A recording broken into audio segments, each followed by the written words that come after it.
there's a whole science that the Caucasian has created called motivational research.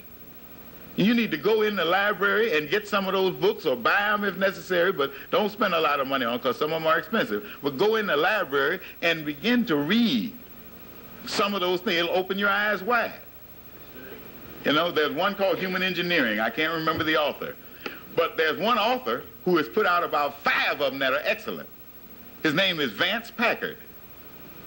The Hidden Persuaders, the Pyramid Climbers, the Waste Makers. It's, oh, just go in the card catalog and look up Vance Packard, look under the others, and start reading some of his books. How he tells you why you buy what you buy.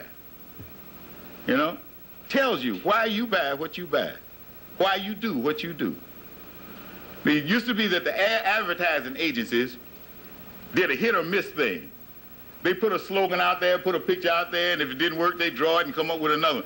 But now advertising, the sponsors pay an ad agency, the advertising agencies pay an MR or a motivational research firm, and the motivational research firm brings them the information they need in order to make their commercials that make you buy stuff. You know what motivational research is? What motivates people? So a Lifebuoy went down the tube and had to come back with a whole different thing. All these soaps, Lifebuoy been out a long time. Lifebuoy used to be, you know, a top soap. You know, you hear Bulldog drumming on the radio, B.O., Lifebuoy, get rid of B.O., body odor, you know. I mean, you know, after a while, you didn't hear nothing about Lifebuoy. They hired the motivational research boys, and the motivational research boys got into these sisters' minds who were buying the soap. These women all over here who buy the, men don't buy soap, they didn't. Men, they sell them shop. Whatever you bring in there, sisters, that's what they wash with. Women do the shopping. So they found out women didn't buy soap because it promised to make you clean. They know if it suds, it'll make you clean. They found out they bought it because they say Camay makes you beautiful. Lux makes your skin so soft.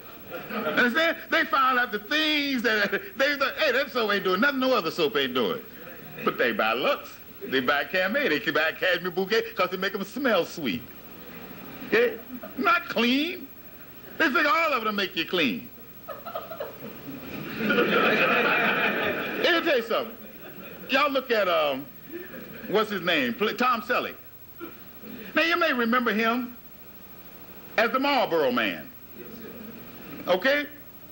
But now, years and years ago, there was no Marlboro Man. There was a black woman. If you look at some of the old magazines, there was a black woman. They could not find a white woman who they said looked aristocratic enough, that had the class in her features. They took this black woman, she had a long contract, years and years. They bleached her picture out so that her skin would be white, okay? She was the Marlboro woman. She had these full lips and thin nose, and kind of slant eyes, and just looked like she automatically was a queen. Of course she was. But Marlboro swept the market, and Marlboro was doing good. And all of a sudden, Marlboro cigarettes leveled off. And for years, no matter how much money they spent on advertising, they could not bring the sales of Marlboro cigarettes up. So they went to the motivational research folks, and they found out why. All the women who were going to smoke Marlboros were already smoking Marlboros. And you couldn't pay a man to pick up a Marlboro with that woman's picture in all the ads. So how did they get the men to smoke Marlboros? They showed a rugged He-Man with a tattoo herding cattle from a helicopter. Understand? And all of a sudden, Marlboros shot. You see cats with all kind of Marlboros, flip-top box and everything, everywhere you see them. Man, we can learn from that. What were they doing? They studied the market. Say, well, do we have to copy the devil? No, we learn from the devil just like the devil learned from us.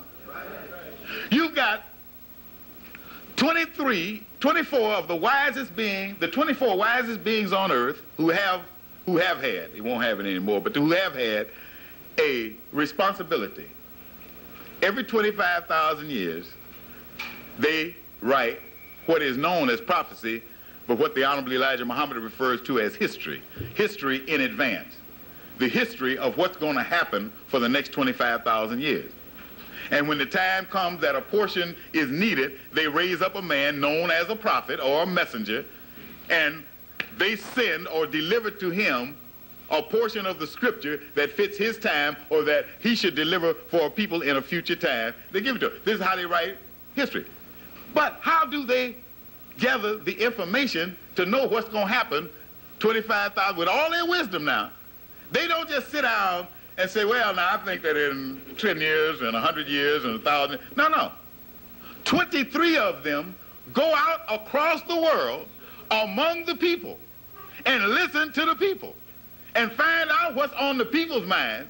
And based on what's on the people's minds, they know what's going to happen for the next 25,000 years. Because they know that what's in those people's minds are going to produce the people who will produce the people who will produce the people who will do this. And if you know what's on their minds now, you know what those minds are going to produce. Okay? That's how prophecy is written. That's how it's written in the Bible, the Quran, the King, the Vedas, the Torah, all of them. That's how it is written. These scriptures are written by examining the people's minds, because the people are going to produce. The people produce every god that rules based on need. You find out what they need, you know what they're going to produce.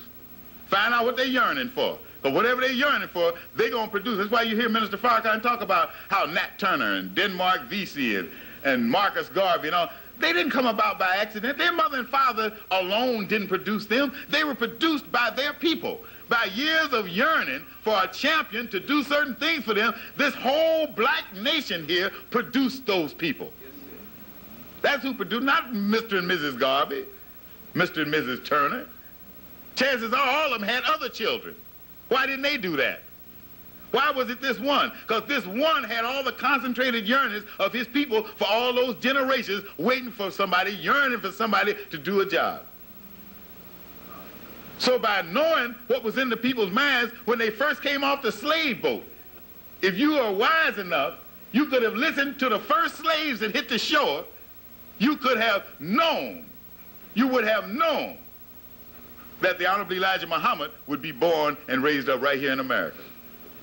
You would have known that.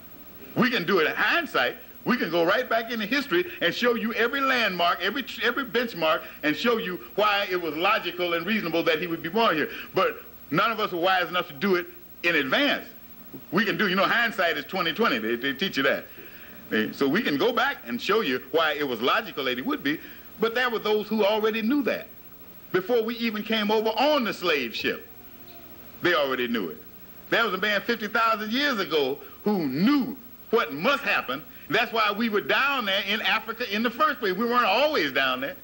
We were taken down there. We were led down there to undergo something for the day, because he saw something coming today. All right? So you and I don't have to get so holy and supremely wise that we can tune in on our people. But just our street knowledge of people, once we strip away all the little artificial junk that white folks have taught us about each other, and we get to knowing each other and being able to feel each other for real, we get to know our folks so until we know how to approach them. Approach each person with their interests. You know, I'm really thankful to Allah for those who have that skill, who are responsible for my being here, for my having been here in the first place, and for my being here now. You know, when I first met Malcolm, it was not in a mosque, it was not in a meeting, it was at a friend of mine's house, a young lady I had grown up with way back in St. Louis, but I was out, we were both in California, living around the corner, and never visited each other. But they had him over there and invited me over. And in the process of his conversation, I was a heavy jazz fan, and I brought up music. The minute he heard that, it tripped something in his mind. And he asked me, did I like the classics too? I said, not too many of them. I said, ain't but one or two composers that I can even listen to. He said, like who? I said, well, my favorite is Beethoven. And that's all I had to say. He had me then.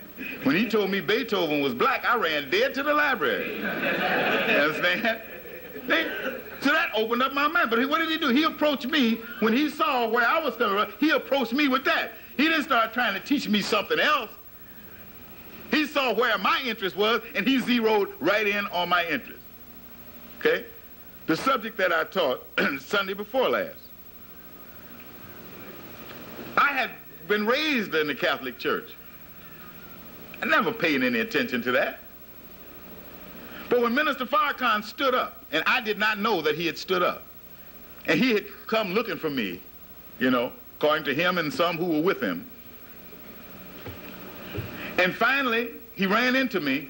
We were in Atlanta, and we sat and we talked for maybe an hour. And he saw in me, at that point, that I would not be impressed by the fact that he was trying to get the nation started. I don't know what he saw or why he saw it, but at any rate, Brother Jabril was getting ready to tell me, and the minister stopped him. Then after I left, they must have had a conversation, because the next day, Brother Jabril and I spent the whole day together, sitting in Dunkin' Donuts. Right, they got one of them Dunkin' Donuts down there right next to a dairy to sell raw milk. We drinking raw milk and coffee and eating donuts. In the process of the conversation, because, you know, me and Brother Jabril been together a long time, you know, since about 1958. So we have an intimate knowledge of each other's background, personal life, everything, you know. Brother Jabril dropped on me that if I wanted to know what happened to the nation and what was going to happen to the nation, I need to read the first book of Maccabees in my Catholic Bible. And when I went home and read that thing, my head, all I had to do was throw the hook. My mouth was wide open. And that's what I mean by learning our people. We need to study. You know what? We talk about study. Study is not just reading a book, because the end, what we're looking for is people. Then what have we got to study? People. You got to study the people that you want to get. Our people have minds. It's not like, you know, I just gave the example of like we call fishing. Not a matter of throwing a net and if you happen to swim in the right place, or throwing a hook and if you're hungry you grab. It's not like that with people. With people, it's a matter of hooking on to a particular thing in their mind. And in order to do that, you got to know what's in there that the hook will fit. It means you've got to honestly be interested in our people. You know, many times we run down on, you know what I'm talking about charity. I am teaching on charity. That's exactly what I'm teaching on right now. Okay? Because there's no greater charity that you can give a person than their lives. That's right. Okay? And I'm talking about us giving our people their lives, saving their lives.